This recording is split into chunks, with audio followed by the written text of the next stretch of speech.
आज जो घाटी इंडस्ट्री एरिया है उसके आसपास के किसान जो हैं ये उनका डेपुटेशन है। जहां घाटी के अंदर सिडको इंडस्ट्री जो है वो लगी है, सब लोगों ने इसका वेलकम किया था, लेकिन आज वो इंडस्ट्री जो है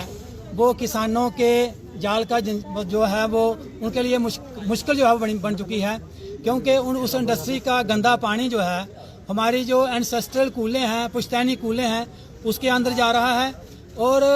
सैकड़ों कनाल ज़मीन जो है जो वो कूलें इरीगेट करती हैं, उस पानी से, वो गंदे पानी से वो सारी ज़मीन जो है वो मुतासिर हो रही है। इसी बात को लेके पिछले दिनों उस वहाँ ज़मीन के अंदर भी एक प्रोटेस्ट हुआ था और आज हम वही बात यहाँ डिप्टी कमिश्नर साहब को बताने आए थे। हमारी मुलाकात यहाँ एडिशनल डीसी से हुई है और उनको हमने यही बताया है कि ये जो गंदा पानी जो केमिकल्स टॉक्सिन से भरा हुआ है, जो ना तो मवेशियों के पीने के काबिल है, ना ही इंसान के पीने के काबिल है, ना ही खेतों के अंदर जाने के काबिल है, और जो जब खेतों के अंदर जाता है तो वो फसल की हालत आप ये देख रहे हैं कि ये हालत जो है वो फसल की हो गई है। धान की फसल भी पीछे खराब हुई थी। कई बार फैक्ट्री वालों को कहा कि ये गंदा पानी रोकें, लेकिन वो कोई बात सुनते नहीं है, क्योंकि वो बड़े बड़े मगरमच्छ हैं। आम जनता की, छोटे गरीब किसान की परवाह नहीं करते हैं। और हम इसी बात को लेके जहां उनको वार्न करने आए हैं कि वो अपना गंदा पानी बंद करें, और हम एडमिनिस्ट्रेशन से ये गुहार लगाते हैं कि उनको जो भी इंडस्ट्री के जो रूल हैं उसके अंदर वो इंडस्ट्री जो है वो जहाँ पे चालू करें,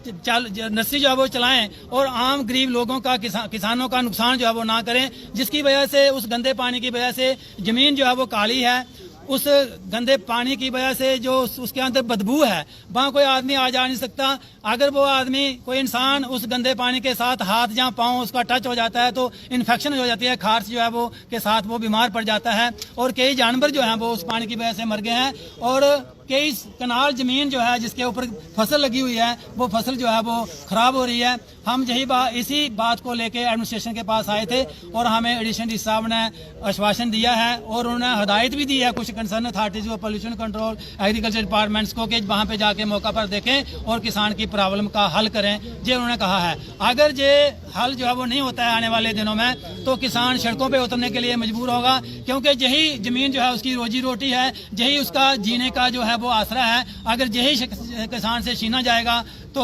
फिर किसान जो है वो मुंह बंद करके बैठ के इसका तमाशगीर नहीं बनेगा, वो आने वाले दिनों में बड़ा आंदोलन करने के लिए मजबूर होगा, जिसकी जिम्मेदारी जो है वो सरकार की होगी। यहाँ पे बहुत सी इंडस्ट्रीज हैं, वो पानी नालों के अंदर आता है, वो पता नहीं किस किस इंडस्ट्री का आता है, लेकिन ये हमें पता चला है कि वहाँ कोई एक अंजुम एक इंडस्ट्री है और एक कोई आइसक्रीम की इंडस्ट्री है, उसका पानी है वो जो मतलब कि खेतों के अंदर आ रहा है। वो हमने बाकायदा उसका ये फसल भी दिखाई है कि जहाँ एडमिनिस्ट्रेशन को आके आपको भी ये दिखा रहे हैं आपके माध्यम से भी, ये जो फसल ख़राब हुई है। तो आने वाले दिनों में जो भी इंडस्ट्रीज हैं उनको ये जो भी अथॉरिटीज़ हैं वो देखें कि क्या ये किस तरह से ये मतलब कि नॉर्म्स की धज्जियाँ उड़ा रही हैं और किस तरह से लोगों को परेशान कर रही हैं, उसके ऊपर रोकथाम होनी चाहिए।